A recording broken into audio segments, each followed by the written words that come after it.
যে নিজেই মত্ত, জানি না তোমার শর্ত।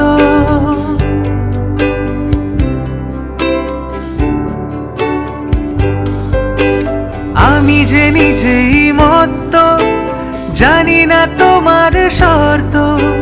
যদি বা ঘটে অনর্থ, তবুও তোমায় চাই। হয়তো তোমারই জন্য হয়েছি প্রেমে যে বন্য। জানি তুমি অনন্য, আশার হাত বাড়াই। যদি কখনো একান্তে চেয়েছি তোমায় জানতে, শুরু থেকে শেষ প্রান্ত।